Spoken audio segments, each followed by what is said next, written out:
Hey guys, let's get more news about Dallas, but first, don't forget to subscribe and leave your like. National media reactions to Trey Lance's performance versus Rams. With Lance, it's important to evaluate him not as a former number 3 overall pick but simply as a young quarterback who is still finding his way in the NFL. When looking at Lance's Sunday under that lens, there was plenty to like. After a slow start, he went 8 of 17 in the first half. Lance found somewhat of a rhythm as the game progressed. He completed 17 of his 24 attempts in the second half while directing 2 scoring drives and 2 other drives that could have led to points. Lance was also the Cowboys' leading rusher with 44 yards on 6 carries. Yes, Lance had some passes that were either off the mark, like his incompletion to Jalen Moreno-Cropper on 4th and goal at the end of the first quarter. But for the most part, it was a positive step for Lance, who is still in the midst of his first full season with the Cowboys. This was the 24-year-old's first preseason opportunity since the 49ers shipped him to Dallas last year. The results were mixed, and ultimately trended toward poor.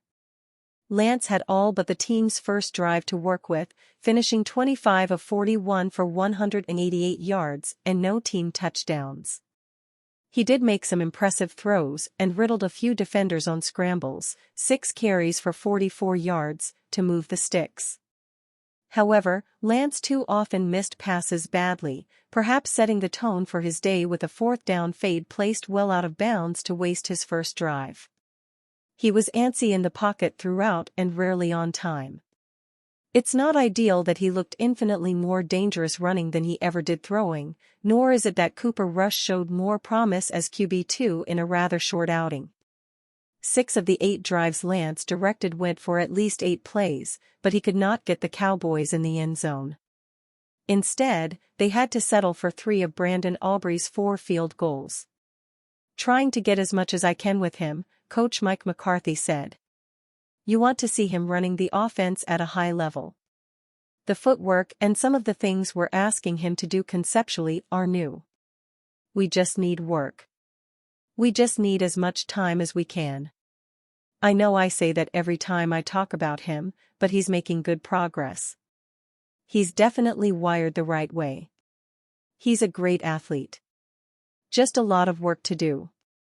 Lance wasn't far away from at least 2 touchdown throws, and he missed a golden chance for another in the fourth quarter with tight end Princeton Fant running uncovered.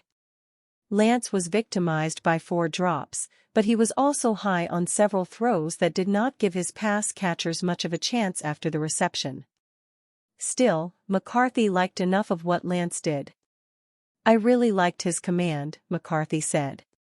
"Frankly, I tried to take advantage of every situation that we were in, so those 4th down snaps, those will pay dividends in the future. I do believe that." Former All-Pro WR has strong take on who should start for Raiders at QB. Through one preseason game, it doesn't seem like there's a clear favorite to win the Las Vegas Raiders starting quarterback job. Gardner Minshew and Aiden O'Connell were mostly even throughout training camp and both played well in the first preseason game against the Minnesota Vikings. One person who thinks he's seen enough is former Dallas Cowboys All-Pro wide receiver Dez Bryant. He took to X to express why "I wouldn't be surprised if Gardner Minshew become the starting QB for the Raiders," Bryant wrote in an August 10 X post. "He's yet to get the real opportunity he deserves. He should get a fair shot to be the guy." Bryant has been out of the NFL since 2020, but he's kept his fingers on the pulse of the game. Minshew has played in 49 games in his career, so Bryant has likely seen him play much more than O'Connell, who has only played in 11 games. Minshew played well against the Vikings, having thrown for 117 yards and a touchdown. O'Connell was no slouch either, as he completed 7 of 9 passes for 76 yards in one drive. Minshew is entering his 6th season and has only been a Week 1 starter once. That could change this season with another strong performance. The Raiders' next preseason game is against the Cowboys on August 17. The team needs to make a firm decision about who the starting quarterback will be soon. According to head coach Antonio Pierce, the hope is to make that decision soon. The goal will be to hopefully make a decision after the game this Saturday, Pierce said during his August 11th press conference. We have to get ready to play football. We have enough film and we'll have 2 games to evaluate both quarterbacks to see how they'll play. Considering O'Connell and Minshew put up similar performances against the Vikings, the game against the Cowboys should hold a lot of weight. Pierce gave his evaluation of how the 2 quarterbacks performed versus Minnesota. Aiden had 9 attempts and Gardner had 12, Pierce said. You'd like the numbers to be equal, but they weren't. I thought both guys were efficient. I thought there were some opportunities down the field Minshew made that were good. When it's a clean pocket, you can see what this offense can be with both guys. Cowboys could trade for former $65 million Super Bowl champ wideout, analyst. The Dallas Cowboys have plenty of question marks heading into the season, including the futures of star players like CeeDee Lamb and Dak Prescott. Not only do the Cowboys have a holdout on their hands with Lamb, but the team has uncertain depth at wide receiver behind Brandon Cooks. Third-year wideout Jalen Tolbert is getting rave reviews in training camp, but the Cowboys could still use some added depth at the position. Bleacher Report's Christopher Knox suggested that Houston Texans receiver Robert Woods is a potential trade target for Dallas. Houston could save roughly $5 million in cap space by releasing Woods but would save $6.5 million by trading him, Knox wrote in an August 11, 2024, story titled, Top Options for WR Needy NFL Teams After 49ers Rekindle Brandon Ayuk Contract Talks. If he's on the bubble for financial reasons, the Texans would probably accept any reasonable trade offer. Woods would be a great addition to any reloading team with a young quarterback, just as he was for the Texans last season. However, he could also be a fine budget-friendly option for a potential contender looking to bolster its receiving core.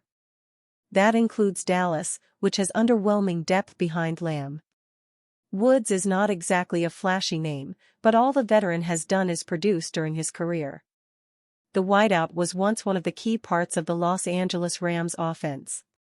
Woods is a champion but sustained an unfortunate season-ending injury that prevented him from actually playing in the 2022 Super Bowl.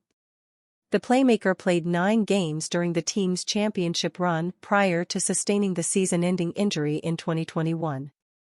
During his debut season in Houston, Woods posted 40 receptions for 426 yards and a touchdown in 14 appearances in 2023. Woods' best stretch of his career came in 2018 and 2019 when the wideout notched back-to-back seasons topping 1,000 yards in Los Angeles. Previously, Woods signed a 4-year, $65 million contract with the Rams that was slated to run through the 2025 season. Woods was traded to the Tennessee Titans in 2022 and spent 1 year in Nashville before being released last offseason. The wideout then signed a 2-year, $15.2 million contract with the Texans in 2023. Woods has a $9.7 million cap hit this season, which may be more than the Cowboys are willing to take on via trade. Houston just acquired star receiver Stefon Diggs this offseason. Woods could end up being a cap casualty in the coming weeks.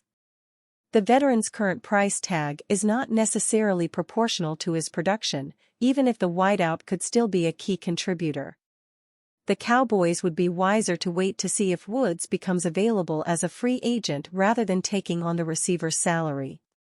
It makes sense that Dallas would prefer not to give up anything via trade and sign Woods or another veteran via free agency after cuts are made. And you fan? What do you think of the situation of Robert Woods? Leave your opinion in the comments.